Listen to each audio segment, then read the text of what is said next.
Welcome बच्चों, welcome to our classroom. सुविचार। जीवन में एक बात हमेशा याद रखें, विश्वास और ईमानदारी इंसान की अमूल्य धरोहर है। आज का थॉट फॉर द डे है कि हमारे जीवन में हमेशा हमें दो चीज़ें, विश्वास और ईमानदारी, इनके साथ ही आगे बढ़ना चाहिए, क्योंकि यह एक इंसान के जीवन की अमूल्य, जिसका कि कोई मूल्य नहीं होता, बहुत ही बेशकीमती धरोहर होती है। तो आगे बढ़ने के लिए, जीवन में प्रगति करने के लिए विश्वास और ईमानदारी ही इंसान की धरोहर होनी चाहिए। क्लास 5 हिंदी सेकंड लैंग्वेज, पाठ 3, भीमराव की कमीज, चित्रकथा। पाठ 3, भीमराव की कमीज। यह एक चित्रकथा है। इसमें चित्रों के द्वारा कहानी को दर्शाया गया है। भीमराव की कमीज। पहले यह कथा पढ़ने से पहले हम इसके जो पात्र हैं उनसे हमारा परिचय कर लेते हैं। मकड़ी। इस कथा में मकड़ी का बहुत ही इम्पॉर्टेंट रोल है। यह सारे ही जितने हैं, यह सभी एक बहुत ही महत्वपूर्ण किरदार में हैं।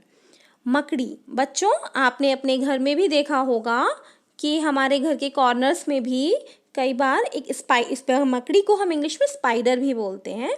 तो स्पाइडर जो है वह एक वेब बना लेती है, जाला बना लेती है। तो आपने मकड़ी देखी होगी। तो इस कहानी में मकड़ी का क्या किरदार रोल है वो हम आगे देखेंगे। भीमराव। दूसरा किरदार है इसमें भीमराव। यह एक बच्चा है जिसके बारे में यह कहानी है। वया पक्षी। वया पक्षी का अर्थ है वीवर बर्ड। एक जो चिड़िया होती है जो कि अपनी चोंच के साथ बुनती है, बुनने का, सिलाई का काम करती है। वो किसी भी चीज को सिल देती है अपनी चोंच से। कमीज।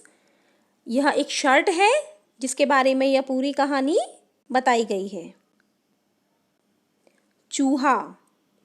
चूहे को तो आप सभी लोग अच्छे से जानते होंगे। गणपति जी जो हैं, महाराज गणेश जी महाराज जो होते हैं, उनकी सवारी होता है चूहा। आप सभी ने चूहा तो देखा ही होगा। रुई। रुई कॉटन। कॉटन का भी इस कहानी में बहुत ही महत्वपूर्ण रोल है। तो आइए अब हम हमारी कहानी को पढ़ते हैं। एक था भीमराव, उसकी कमीज फट गई थी। अब पहनने के लिए वह नई कमीज कहाँ से लाए? यह सोचते हुए इधर उधर घूम रहा था। तभी उसे रुई का पौधा मिला और वह भीम से बोला। एक बार एक बच्चा था जिसका कि नाम था भीमराव। उसकी जो कमीज थी, उसकी जो शर्ट थी, वह फट गई थी। तो अब वह पहनने के लिए नई कमीज कहाँ से लाता था? उसने सोचा कि अब मैं पहनने के लिए नई शर्ट जो है, कमीज कहाँ से लाऊं? तो यह सोचते हुए जब वह इधर उधर घूम रहा था, तभी उसको एक रुई का पौधा मिला। बच्चों, जो कॉटन जो होती है उसके पेड़ होते हैं, पौधा होता है। तो एक जो पौधा था जिसमें कि कॉटन लगा हुआ था, वह पौधा उससे बोला, अरे भीम, तुम्हारी कमीज कहाँ गई? उसने कॉटन का जो पेड़ था, रुई का जो पौधा था, उसने भीम से पूछा, भीम, तुम्हारी कमीज कहाँ गई? भीम ने उसको जवाब दिया, मेरी कमीज फट गई। अब नई कमीज कहाँ से आएगी, यही मैं सोच रहा हूँ। तो भीम ने उससे बोला कि मेरी कमीज तो फट गई है, पर अब मैं यह सोच रहा हूँ कि मैं नई कमीज कहाँ से लेकर आऊँगा। तो जो कॉटन का जो पौधा था, रुई का जो पौधा था, उसने बोला, अरे भाई, तुम मेरी रुई ले जाओ ना, उसकी कताई बुनाई करके कमीज बना लेना। बच्चों, आपको पता है कि जो कपड़ा बनता है वह रुई से, कॉटन से बनता है। कॉटन को उसकी कताई, स्पिनिंग की जाती है, उसको वीव करते हैं, बुनाई की जाती है। उसके बाद उससे हम कपड़ा बनाते हैं और कपड़े को फिर अपने मनचाहे आकार के हिसाब से काट कर जिस भी तरीके की शर्ट, पैंट, जो भी हम कपड़े बनाना चाहते हैं वो हम बनाते हैं। रुई का पौधा तो आप सभी ने शायद देखा होगा, या फिर अगर आपने रुई का पौधा नहीं देखा तो आप लोगों ने रुई तो ज़रूर देखी होगी। रुई का इस्तेमाल हमारे घर के जब हम पूजा पाठ करते हैं, जो हमारे घर में जो भी पूजा होती है, तो जब हम दिया लगाते हैं, दिया भगवान के आगे, तो उसमें हम रुई का इस्तेमाल करते हैं। रुई को बत्ती बनाकर, बाती बनाकर फिर उसमें हम घी या तेल डालकर दिया जलाते हैं। और रुई का इस्तेमाल हम कहाँ करते हैं?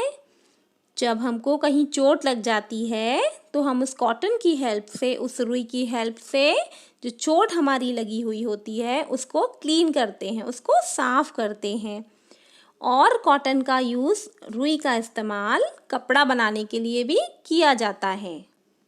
तो उस रुई ने उससे कहा कि तुम मेरी रुई ले जाओ और उसकी कताई करो, बुनाई करो और फिर अपनी नई कमीज बना लेना। रुई का जो पौधा था उसने भीम को रुई दे दी। अरे वाह, अब मैं इस रुई से नई कमीज बनाऊंगा। तो भीम ने क्या सोचा, अरे वाह, चलो मुझे रुई तो मिल गई है, अभी मैं इसके साथ नई कमीज बनाऊंगा। भीम रुई लेकर आगे चला। रास्ते में एक मकड़ी जाल बुन रही थी। भीम को देखकर बोली। जब वह रुई लेकर आगे जा रहा था तो रास्ते में उसको एक मकड़ी मिली, स्पाइडर मिली। और वह अपना जाला बुन रही थी, वो जो वेब बनाती है वह वो जाला बुन रही थी। उसने भीम को देखकर बोला, भीम भाई, यूं बिना कमीज के कहाँ जा रहे हो और तुमने यह हाथ में क्या पकड़ रखा है? तो उसने भीम से पूछा कि तुम कहाँ जा रहे हो, तुमने कमीज भी नहीं पहनी हुई है और तुम्हारे हाथों में ये क्या है? मेरी कमीज तो फट गई। रुई के पौधे ने रुई दी है, इसकी कताई बुनाई करके कपड़ा बनाऊंगा, तब मेरी माँ नई कमीज बनाएंगी। उसने बोला कि मेरी कमीज तो फट गई है और रुई के पौधे ने मुझे यह रुई दी है, इसकी मैं कताई करूँगा, बुनाई करूँगा और उसके बाद कपड़ा इससे बनाऊँगा। उस कपड़े से मेरी माँ शर्ट बना देगी। भीम भाई, माँ का काम क्यों बढ़ा रहे हो? मुझे दे दो, कताई करके बुन देती हूँ। उस स्पाइडर ने, उस मकड़ी ने उससे बोला, अरे अपनी माँ का काम क्यों बढ़ाते हो, मुझे दे दो, मैं इसकी कताई कर दूंगी। स्पिनिंग जो होती है, एक एक धागा, एक एक तार उसका खींच खींच कर उससे थ्रेड बनाया जाएगा। ठीक है, कताई का मतलब है एक उस रुई में से पतले पतले जो धागे नुमा शेप से निकाल निकाल के थ्रेड बनाएंगे। तो तुम मुझे दे दो, मैं इसकी कताई कर इसको बुन देती हूँ। तो भीम ने उससे बोला, ठीक है। देखते देखते मकड़ी ने कताई करके कपड़ा बुन डाला। मकड़ी ने देखते ही देखते पूरी कताई करके उस रुई से कपड़ा बना दिया।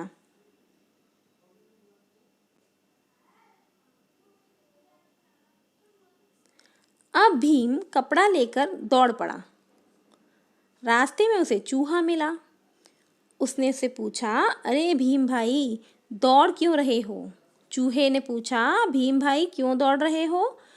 तो भीम ने उसे उत्तर दिया कि मेरी कमीज बनाने के लिए रुई के पौधे ने रुई दी और मकड़ी ने रुई की कताई करके बुन दिया। अब माँ इसकी कमीज बनाएंगी।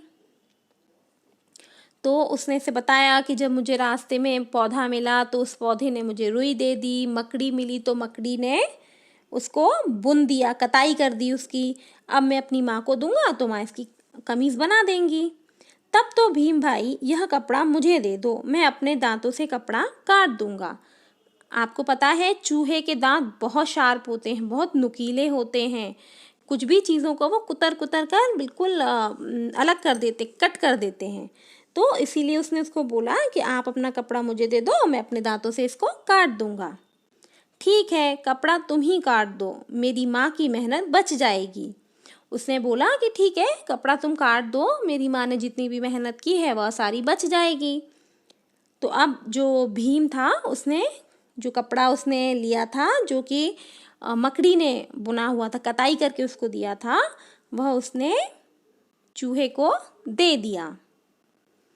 अब इससे आगे की कहानी हम हमारे नेक्स्ट वीडियो में पढ़ेंगे।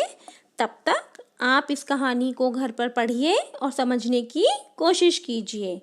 तो अब हम मिलते हैं हमारे नए नेक्स्ट वीडियो में। इस कहानी को आप घर पर पढ़िए।